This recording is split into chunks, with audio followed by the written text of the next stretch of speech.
Hey guys, welcome back to All Around Lego, and today we will be reviewing Bricoleur Bricks custom Republic gunship made using two 75342 sets, including an extra piece for the windshield. Let's get into it. For the actual set itself, you get 4 shock troopers, 2 airborne troopers, 2 mace windows, and then 4 regular battle droids.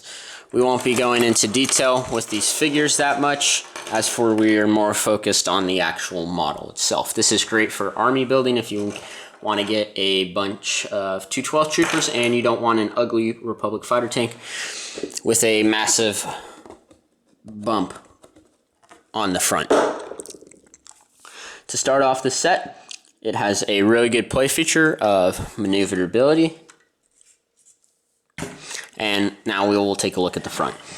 For the front, you can already see the windshield coming in. This is already a massive flaw, especially considering that Bricoleur had access to any piece he wanted here for a windshield. And as you can see, there are very clearly open spots right here and in the back. So if you do want to display it like that, just be aware if you put minifigures in there, they will get dust. You can, in fact, put 2 troopers in here, like that, and then you can also move them back. They can be studded down, however, I do not want to do that. So you can put your minifigures in there. Got control panel in there, and then just like general area and stuff. I definitely feel like the windshield piece could have been, I feel like there are better windshield pieces to like cover that up. So that's kind of an annoying flaw. At the front, you got your 2 ball turrets. They can both move a bit like that. Nothing insane there.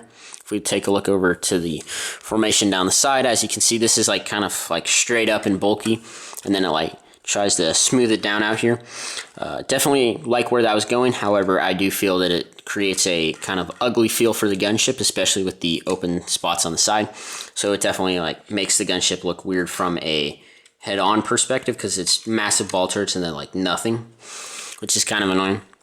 However, with restricted pieces, that's what you're going to be getting in alternate builds. If we come up top, you have, you can actually take that off, and if you like it be more like flat and then kind of all of setting going up, or you can put this piece on and have it like make it look more gradual. I like it better like this.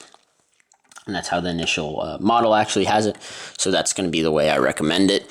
And then up here, no missiles or anything special about that, but the turbines look really nice. You can like spin them around, not necessarily what you're supposed to do. And if we move around back, you also got these. I kind of wish they didn't move as much, but they have like these 2 pieces here that kind of prevent it. And these are the engines in the back. They look pretty solid. Move around to the wings. They're both symmetrical on both sides. Really nice. You can like have them up more if you want to, but they fall down like that. So you'd have to like have it like that. And they look really accurate like that regardless. This is one of the most tiled off places in the entire set. Looks really nice. Bricoleur always manages to get his patterns right with these things and make the wings look really well, which obviously can really make or break a set. So I'm really glad with how he is able to execute on that. It looks really nice. And then if we come down here, you got a little bay area where you can have your troops sit. This is where you would have ball turrets, so obviously you can add on there if you really want to, or in some people's cases need to, and more area over there. And then obviously you have these 2 doors. They look really nice.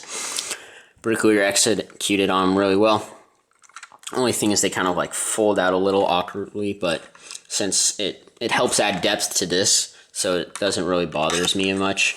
In the back, far back, you have this. You can see the gap that it creates, but you can like move around and twiddle with it to make it look how you want to. And then you have also this that can come down. You can see all the interior space right there. So if you wanted to, this could be like you could probably fit some small vehicle in there and then like have it like drive out or something. Just a thought. Not sure if that was intended or not. But for the doors, it uses these axle pieces up here at 2 different points to actually make the doors move, and then you can just fold it in, and this part looks like part of the door. So the door, you just pull it out, and then you push, which will cause this axle to move, and then you can have it all the way back like that, and then you just fold it back in, which looks really nice. You can have both open. Oh, there's actually quite a lot of space in there. For reference,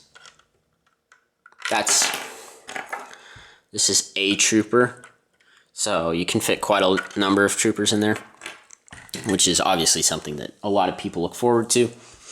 And then another cool feature is like when you have to fold it back in, just be aware that you gotta like push it back in, right? Like that. However, it'll create a more open pocket. So then you just gotta like pull this piece back up to create a more finished look. So obviously really well executed there. However, I'll bring back an issue over here. As you can see, there is a pretty sizable gap at the bottom here. So like you'd want to stud up your minifigures there. Kind of wish that was just a bit tiled off, especially considering there weren't excessive amounts, but there were a pretty solid amount of pieces there that could have been filled in that spot. Looks really nice overall, but on the bottom, like when it lands, kind of wish there was like something more smooth here, because when it's obviously really good for structural support, but like the more you look at it, the more it kind of comes more apparent in the bottom side.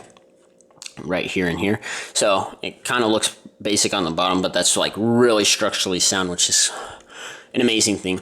But these two pieces like need to be there. It just like doesn't make the model look as smooth or flow as well. However, for 2 sets and limited pieces, this is like looking really good. Captures that gunship feel.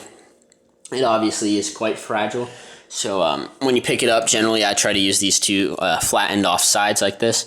And you can like move it around like that if you wanted to. It allows for all the good landing gear and stuff. You could also pick it up here. However, I'm going to recommend you do 2 hands, because I know right when I finished this set, I was like, oh yeah, I can pick it up by the bottom. Picked it up and everything just fell apart. So I had to go back and rebuild that. It's something that you should always be aware of with alternate builds. However, after a while you get used to it, so it's definitely a feature to be aware of. But overall, it's a really good set. One of Bricoleur's best. I feel like I say this every time, but he seems to somehow manage his previous thresholds, which looks really nice. Another thing is, one of the main parts actually holding this set, this entire top together, is actually right here.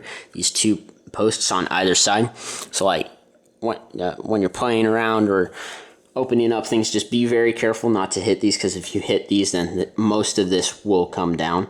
It has very few strong structural points besides like in the back here, and then this part is like all connected, but this part is like relying on just 2 main posts, so that's a massive thing to be aware of. But it's a really good alternate build overall. Thanks for watching. Link to Bricoleur's channel will be in the description below. Be sure to have a great rest of your day, and I'll see you next time in All Around Lego.